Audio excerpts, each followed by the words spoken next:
शंभूराज म्हणाले, भाजपाची भूमिका नेहमीच सोयीस्कर.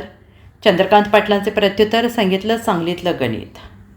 राज्यात महापालिका निवडणुकांनंतर जिल्हा परिषदांच्या निवडणुकांचाही निकाल लागला असून महायुतीमधील अंतर्गत वाद आता समोर येत आहेत.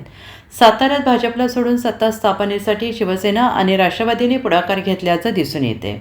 त्याच पार्श्वभूमीवर सांगलीतील सत्ता स्थापनेवरून मंत्री शंभूराज देसाईंनी भाजपवर जोरदार टीका केली होती आणि एका लुगड्याने कोणी म्हातारी होत नसते असं म्हणत भाजप सोयीस्करपणे भूमिका स्वीकारत असल्याचं देसाई यांनी म्हटलं होतं. आता शंभूराज देसाईंच्या टीकेला भाजप नेते चंद्रकांत पाटील यांनी प्रत्युत्तर दिले. तसेच महापालिका निकालानंतरची वस्तुस्थिती सांगितली. शंभूराज देसाई माझे चांगले मित्र आहेत.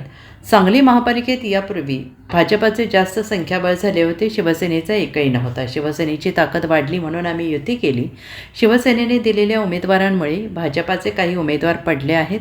तुमच्या मतखान्यामुळे भाजपाचे उमेदवार पडले असं म्हणत शंभूराज देसाईंनी भाजपवर केलेल्या टीकेला मंत्री चंद्रकांत पाटील यांनी प्रत्युत्तर दिले.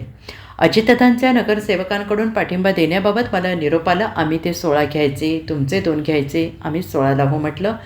तुमच्यामध्ये आमचे 2 केले, त्याला आम्ही काय करायचं, असा सवाल चंद्रकांत पाटील यांनी उपस्थित केला. कुणीतरी कोणाला तरी फसवलेलं आहे, आमच्यामुळे तुम्ही मंत्री झाला असं तुम्ही बोलता, पण आम्ही काहीतरी वेगळं बोलू. सांगलीमध्ये 39 आणि 16 संख्या झाल्यामुळे उपमहापौरपद दिलं असंही चंद्रकांत पाटील यांनी म्हटलेलं आहे. Bureau report, SBN Marathi, Sangli.